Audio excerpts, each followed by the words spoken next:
My name is Geraldine Marie Brooks. I am 57 years old, and I still press my own clothes with a hot iron and starch the way my mama taught me in 1979. I live in a little brick house off Cascade Road that I bought with night shift money from Grady Hospital 29 years ago. I have one child.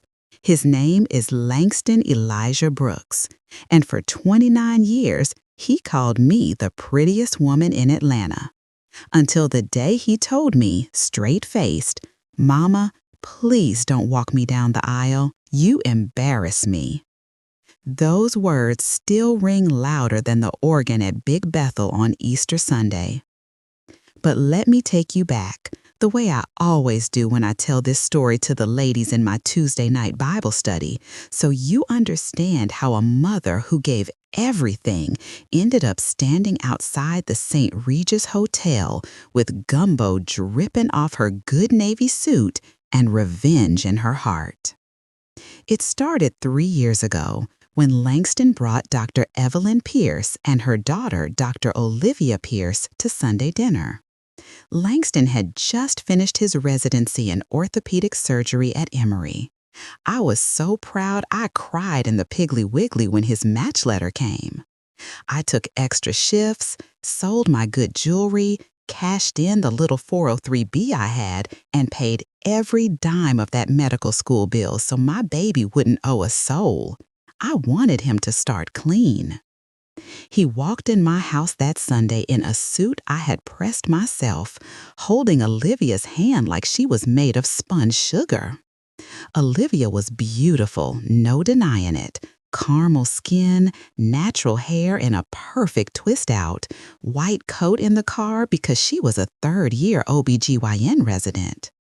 And behind them stood Miss Evelyn, Olivia's mama, tall, light-skinned with that old Atlanta money that still smells like Ebenezer Baptist and Delta Sigma Theta. She had on a cream St. John knit and pearls big enough to choke a horse. I had cooked all morning, smothered chicken, rice and gravy, collards with smoked turkey, macaroni baked until the edges were brown the way Langston likes it, yeast rolls rising on the stove, red velvet cake cooling on the rack. I even put out the good silver my mama left me. Dr. Evelyn took one look at my dining room table, smiled that tight buckhead smile, and said, "Geraldine, everything looks quaint." Quaint. That was the first cut. Langston laughed like it was cute. My own child. From that day, everything changed. The visits got shorter. The phone calls turned into texts. When Langston did come by, it was always with Olivia, and Dr. Evelyn was never far behind. I tried, Lord knows I tried. I smiled when Evelyn corrected my pronunciation of gala like I ain't been saying it right for 50 years. I swallowed my tongue when she asked if I still worked at the hospital or had I retired to something easier. I even let her call me Miss Geraldine like I was the help. Because my child loved Olivia, and I loved my child. The wedding planning started 6 months later. Olivia wanted the full Buckhead experience. Cathedral ceremony at St. Philip's, reception at the St. Regis, 12 bridesmaids, string quartet, the works. Langston sent me the budget, $487,000. I laughed so hard I had to sit down on my kitchen floor. I raised that boy on a nurse's salary and food stamps. $400,000 couldn't even fit in my imagination. But I never said a word against it. I just kept working my 12-hour shifts, pressing Langston's shirts when he brought them by, praying over him while he slept on my couch after long call nights like he used to do in high school. Then came the day he broke my heart clean in two. We were sitting in my living room. Olivia was at a fitting. Dr. Evelyn was at the club. It was just me and my baby, the way it used to be. "Mama," he said, eyes on the floor, "when it's time for the processional, I think I'm just gonna walk alone." I waited for the joke. It never came. "Langston, what you mean walk alone?" He rubbed the back of his neck the way he did when he was 8 and broke my good lamp. "It's just the aesthetic, Mama. Olivia's side is very polished, and you know how you are with the big hats and the loud colors and—" I felt the air leave my body. "You ashamed of me." "No, Mama, it's not." "Say it plain, Langston Elijah." He looked up then, eyes wet but mouth set. "Mama, you embarrass me." I didn't cry, not in front of him. I just stood up, walked to my room, closed the door soft, and knelt by my bed like my mama taught me. I prayed until the hurt turned cold. After that, the invitations stopped coming. No bridal shower, no cake tasting, no rehearsal dinner. I found out about the engagement party on Instagram. I still bought the navy mother of the groom suit from Ashley Stewart, had it tailored just right, got the matching hat with a little veil that made me feel like Lena Horne. I told myself I would sit in my pew, smile pretty, and love my child from a distance. The wedding day came. St. Philip's was packed, white roses everywhere, string quartet playing Bach like we were in Europe. I sat in the 5th row on the groom's side, next to my cousin Rita and Miss Lorraine from choir. The program said, "Mother of the groom, Dr. Evelyn Pierce." Dr. Evelyn Pierce. I stared at that lie until the letters blurred. Langston walked down the aisle alone, tall and handsome in his tux, smiling like the world was brand new. I kept my back straight and my hands folded in my lap. The vows were beautiful. The kiss was tasteful. The recessional was perfect. At the St. Regis, they put me at table 19, near the kitchen, with people I ain't never seen before in my life. The head table had Langston, Olivia, Dr. Evelyn, Olivia's daddy, who barely spoke, and empty chairs for the wedding party. Dinner was sea bass and truffle risotto. I ate every bite with a smile. Then came the toasts. Dr. Evelyn stood up in her champagne gown, pearls glowing, voice like warm honey. "I just want to say how proud I am to welcome Langston into our family. When Olivia brought him home, I knew instantly he belonged with us. Some children are born to you, and some children are gifted to you.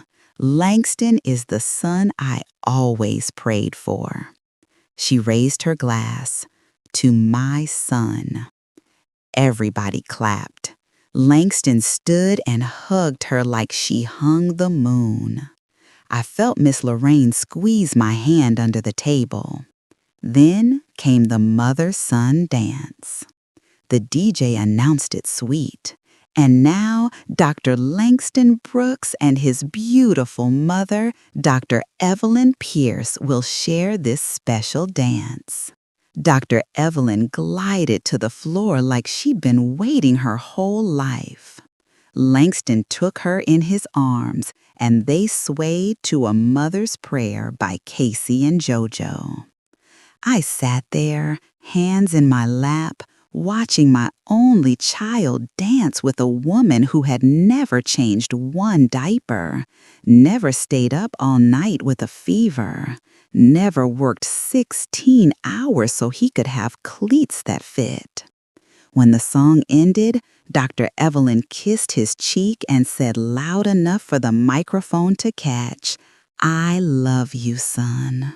The room exploded in applause. Something inside me snapped, quiet. I stood up, smoothed my skirt, and walked out the side door into the garden courtyard.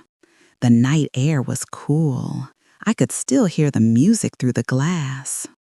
I took my phone out of my little clutch purse, scrolled to a contact I had saved 6 months ago, and pressed call. A man's voice answered on the first ring. "Miss Geraldine?" "It's time," I said. "Yes, ma'am." I hung up, slipped the phone back in my purse, and walked back inside. The lights dimmed for the next dance. Then every screen in the ballroom, all 12 of them, lit up at once. The heading was in bold red letters. Dr. Evelyn Pierce, Luxury Lady 404, OnlyFans profile. And there she was, in 4K. Lace lingerie from Fashion Nova, red bottoms I know she told the church she got on sale, doing things I will not repeat in mixed company. The first gasp was so loud it sucked the air out the room. The next screen showed the payment history. Every month, $2,500 from LEB Trust Disbursement. Langston Elijah Brooks Trust. The trust I set up with my retirement money when he turned 18. My son had been paying his mother-in-law to degrade herself online. Dr. Evelyn's champagne glass slipped from her hand and shattered on the marble floor. Langston stood frozen, mouth open, face gray. Olivia screamed, "Mama!" The DJ cut the music. Somebody's auntie shouted, "Jesus be a fence." Security tried to turn the screens off, but they were locked, streaming live from a remote server. The final slide was a screenshot of Dr. Evelyn's latest post, time-stamped 3 hours ago. Pre-wedding stress relief. Who wants to see me celebrate my son's big day? Tips make me wet. The room went dead silent. I picked up my purse, put my napkin on the table exactly the way my mama taught me, and walked toward the exit. Dr. Evelyn found her voice first. She ran toward me in those 6-inch heels, face twisted. "You did this, you jealous old bitch." I stopped, turned slow, looked her dead in her eyes. "Baby," I said soft enough only she could hear, "I raised that boy with these 2 hands. You just rented 'em." Then I kept walking. Langston came running after me, tux jacket gone, shirt untucked. "Mama, Mama, wait!" I didn't stop until I was outside under the portico. He grabbed my arm. "Mama, I can explain." I looked at his hand on my sleeve like it was something dirty, and he let go. "Explain what, Langston? That you let that woman call herself your mama in front of God and everybody? That you paid her to act a fool online with my retirement money? That you stood there while she danced in my place?" Tears ran down his face. "She said nobody would ever know. She said it was just fun money. She said..." She said a lot of things, didn't she? I shook my head slow. But you the one who believed her. You the one who forgot who changed your shitty diapers. I reached in my purse and pulled out the little gift bag I had brought for him, wrapped in silver paper with a bow. Inside was the program from his kindergarten graduation, the one where he wrote on the back in red crayon, "To Mama, my hero forever." I handed it to him. "Keep this," I said. "Maybe one day you'll remember who loved you when loving you didn't come with a trust fund." Then I walked to my 15-year-old Camry, got in, started the engine, and drove home with the windows down and the radio off. I didn't cry until I pulled into my driveway. Then I cried like somebody had died, because somebody had. The boy I raised was gone. 2 years have passed since that night. Langston's marriage lasted exactly 11 days. Olivia filed for annulment the next morning. Dr. Evelyn lost her medical license, her membership at the country club, her house in Brookhaven. Turns out most of it was financed with dirty money, and her mind, from what I hear. Langston moved to Charlotte, works as a surgical tech now, making $42,000 a year, lives in a one-bedroom off Tryon Street. He writes me letters sometimes, long ones, apologizing, explaining, begging. I read every one. I keep them in the drawer with his baby pictures. I haven't answered yet. Some hurts take longer than others. But last month, something happened. I was sitting on my porch swing, drinking coffee from the same Morehouse mug he got me for Mother's Day when he was 12. A car pulled up, old model Honda. Langston got out wearing scrubs, carrying a box. He walked up slow, like he was scared I might shoot him. "Hey, Mama." "Hey, Langston." He set the box on the step. Inside was every dime he had paid Dr. Evelyn, plus interest, cash wrapped in rubber bands. And on top was a new mother of the groom corsage, white gardenias, just like the one I never got to wear. "I know I can't fix what I broke," he said, voice cracking. "But I'm trying to be the man you raised. If you ever let me sit on this porch again, I swear I'll never embarrass you another day in my life." I looked at him for a long time. Then I moved over on the swing and patted the spot next to me. He sat down careful, like the seat might disappear. We didn't say nothing for a long while, just rocked. After a minute, he laid his head on my shoulder, the same way he did when he was 5 years old and scared of thunder. I put my arm around him. Healing ain't quick. Forgiveness ain't cheap. But love, real love, the kind that raised a boy alone and still had room to try again, that love don't never run out. I still press my own clothes. I still work part-time at Grady because I like keeping my hands busy. I still drink my coffee on the porch every morning. And now, most Sundays, there's a tall man in scrubs sitting next to me, quiet, learning how to be my son again. It ain't perfect, but it's ours, and that's enough. This is Geraldine Marie Brooks signing off from Cascade Road, Atlanta, Georgia. If this story touched you, if you ever been counted out, overlooked, or called less than by the very people you poured your life into, drop your city in the comments, baby. I want to know I ain't the only one who kept standing when the world tried to knock me down. Thank you for listening. And remember, God don't always come when you call him, but he's always right on time. Now tell me, what city you listening from tonight? I'm waiting to hear from you.